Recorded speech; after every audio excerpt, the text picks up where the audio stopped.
Early April 1945. The end of the line for Germany was no longer a distant shadow. It was a storm looming just over the horizon. Despite Herculean efforts, the writing on the wall was undeniable. Defeat could arrive at any moment. Into this maelstrom stepped General Heinrici, a man both feared and disliked by the top echelons of the Third Reich. He had just been appointed to command the Vistula Army Group, the final defensive bulwark between the Soviet juggernaut and Berlin itself. It might surprise you that Hitler and his inner circle chose Heinrici despite their disdain for him. Yet, the grim truth was undeniable. No one could organize a defensive line with the cold precision and iron discipline that Heinrici could. The Reich's desperate need for order along the Oder forced the general's hand, pulling him back into active service. Dear friends, if this video has reached you, it's not by chance. Right now, click the subscribe button and the notification bell. Write a number from 1 to 5 in the comments. I will personally respond to the first 50 comments, and make sure to watch the video until the end. The urgency of the situation prompted Hitler and Göring to summon him almost immediately. They demanded a full briefing on the army's ability to resist the next Soviet offensive. The first of these meetings took place in the claustrophobic confines of Hitler's Berlin bunker in the opening days of April. Picture it. The Soviets pressing down on the Oder's banks, just 70 kilometers from the capital, while the Western Allies had already torn open the Rhine front and were sweeping into the heart of Germany almost unopposed. The bunker was tense beyond measure. Present were the most influential figures of the Reich: Keitel, Bergdorf, Krebs, Martin Bormann, Himmler, Göring, and Dönitz. Their presence alone shaped the atmosphere, especially as decisions about deploying units, almost like an auction of human lives and materiel, were about to unfold. When Hitler finally entered, Heinrici saw him for the first time in years. His impression was devastating. He looked as though he had no more than 24 hours to live, Heinrici would later say, a walking corpse, hollowed out by the weight of inevitable defeat. Heinrici, who despised meetings and much preferred the front lines, found the bunker suffocating. The briefing began. Krebs spoke first, quickly giving the floor to Heinrici, who was eager to return to the front, the heartbeat of his command. His message was grim, and he knew he had to ease his audience into the reality before striking them with the full truth. He began by laying out the positions along the Oder, from Frankfurt to the river's northern mouth, a stretch of nearly 150 kilometers. Heinrici painted a picture of the Ninth Army under Busse, painstakingly prepared, yet standing at the expected focal point of the Soviet hammer. Northward, the Third Panzer Army languished in a state of precarious vulnerability. Once the river's waters receded, their feeble defenses would be swept aside. The shortages were total insufficient weapons, ammunition, tanks, fuel, and experienced soldiers. Even the elite panzer units had been redeployed to the outskirts of Prague, leaving no reserves to plug any breaches. In other words, the collapse of the front was inevitable. Defeat was all but certain. The room fell silent, stunned by Heinrici's blunt clarity. Such honesty, especially in Hitler's presence, was rare, almost shocking. Krebs attempted to soothe the tension with empty reassurance. Reinforcements and materiel would arrive in the coming weeks. Heinrici, however, knew better. Seeing his initial warning go largely unheeded, Heinrici spoke more forcefully. "My Führer," he said, "I do not believe the forces on the Oder front can withstand the massive Soviet attacks we face. The troops we have left are mere remnants of our former strength. Most frontline units lack proper training or combat experience.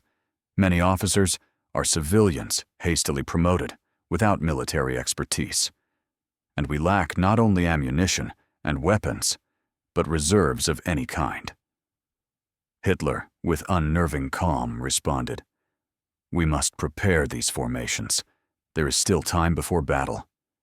Heinrici shook his head. "It is too late. Any additional training cannot bestow real combat experience. The debate intensified.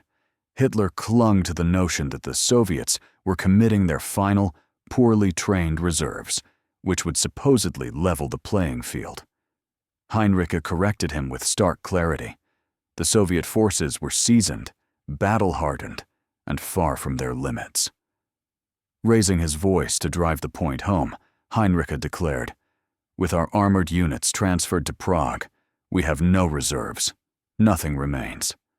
After the inevitable Soviet bombardment, our troops may hold for a brief moment, but then attrition will decimate them. No replacements exist. In days, the front will crumble, and all will be lost." A heavy silence descended on the bunker. Attempting to bolster Hitler's hope, Göring intervened. "My Führer, I will immediately provide 100,000 Luftwaffe men. They will be on the Oder front within days." Not to be outdone, Himmler added, "The SS will contribute another 25,000 fighters." Finally, Dönitz declared, "And I will send roughly 12,000 sailors to leave their ships and reinforce the Oder immediately." The room bristled with the tension of desperation, each promise hanging in the air like a fragile lifeline in the storm that was about to descend upon Germany. Imagine it. April 1945. A Berlin bunker. The tension so thick it feels as if the very air could snap with fear and despair. Inside those walls, everything had turned into an auction, with each leader trying to prove who could bid the most. That, in Heinrich's words, was the scene unfolding among the high-ranking officials of the Third Reich.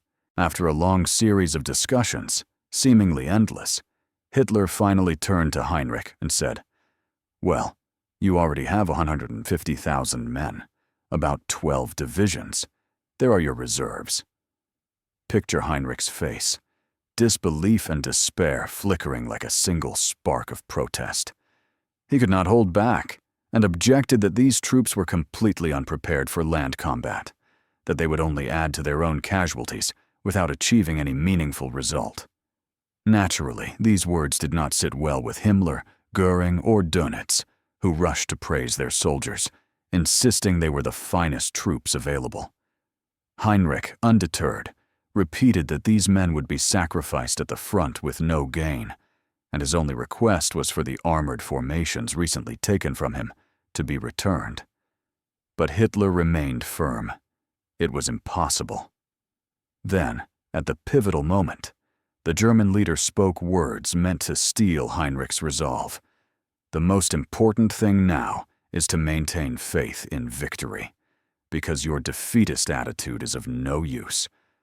I tell you, Colonel General, if you are convinced that this battle must be won, it will be won. If you can instill the same belief in your troops, you will achieve victory, and with it, the greatest success of the war." This was Hitler's last glimmer of hope, a desperate chance to negotiate a kind of ceasefire or reprieve if he could repel the final Soviet attacks. Heinrich understood his failure. He had not succeeded in making his men grasp the true gravity of the situation. Resigned, he gathered his papers and said farewell to Hitler. Once outside, he turned to his assistant and said bitterly, "It's useless. Everything is useless. Absolutely everything." Just a few days later, on April 8th, another surreal meeting took place, this time with Hermann Göring, the host of the luxurious Karenhall estate, just 30 kilometers northwest of Berlin, near the Oder River.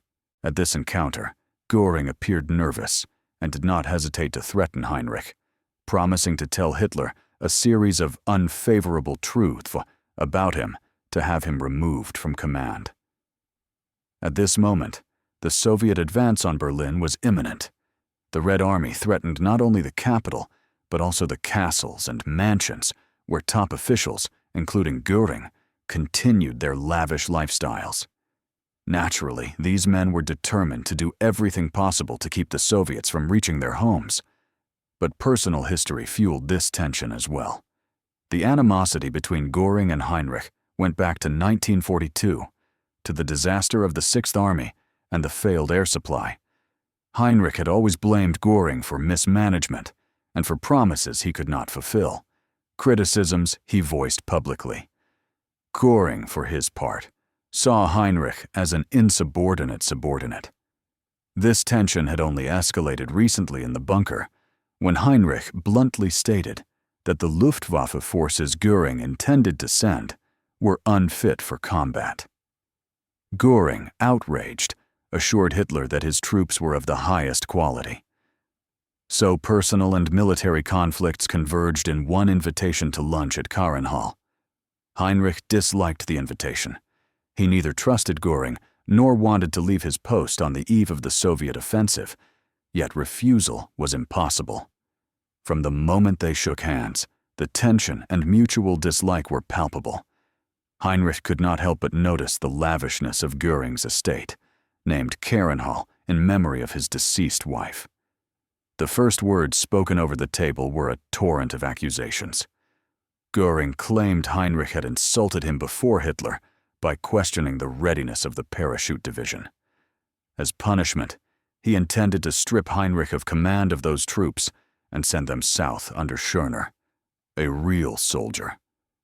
Even after these initial rebukes, as they sat down for lunch, Göring continued to attack Heinrich relentlessly. This time, Heinrich's words came from the front lines themselves, from what he had seen with his own eyes just days earlier along the Oder. Leaning slightly forward, his gaze swept the room as he spoke. "I have toured every army under your command, and in sector after sector, I have seen men doing nothing. Some were hiding, playing cards while the enemy looms. Others, those assigned to work details, didn't even have shovels to dig. In certain areas, soldiers lacked field kitchens. In others, barely any defenses had been built. Everywhere I went, men lounged idly, wandering without purpose."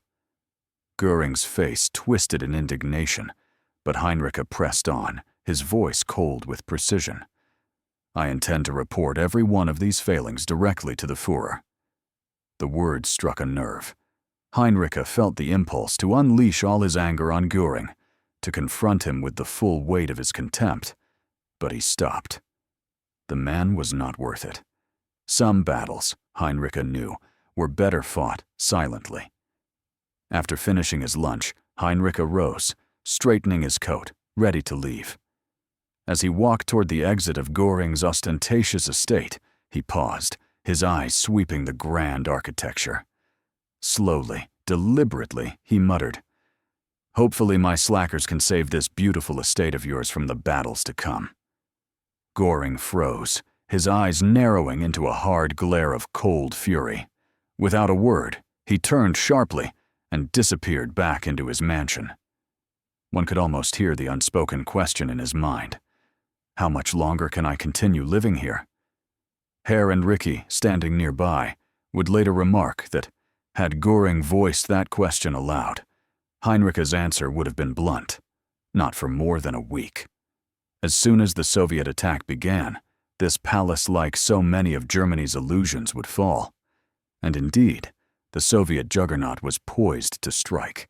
Zhukov's offensive began on April 16th, though fortune spared Göring personally, as the attack landed slightly south of his residence. By a twist of timing, Rokossovsky's army launched days later, giving Göring's troops even less time to organize. And yet the calamity was inevitable. By April 28th, the inevitable came to a head. In a desperate act to prevent his prized mansion from falling into Soviet hands, Göring ordered Kahrenhall reduced to rubble. The Reichsmarshal then spent the final days of the war secluded in another residence in the Alps, under strict house arrest and surveillance, following a telegram he sent to Hitler's bunker that was interpreted as an attempt at a coup d'etat. As history would have it, Hermann Göring ultimately surrendered to the Western Allies. He was imprisoned, tried at Nuremberg, and faced the grim specter of execution, though he likely chose to end his own life just before the sentence could be carried out. One cannot help but ponder, in those final days, how did Hitler truly feel, confronted with the crumbling Reich around him? And Göring, once so flamboyant and untouchable, reduced to hiding and burning his own treasures. What did he truly reckon with as the end closed in? The answers linger in the ruins of history, waiting for us to reflect.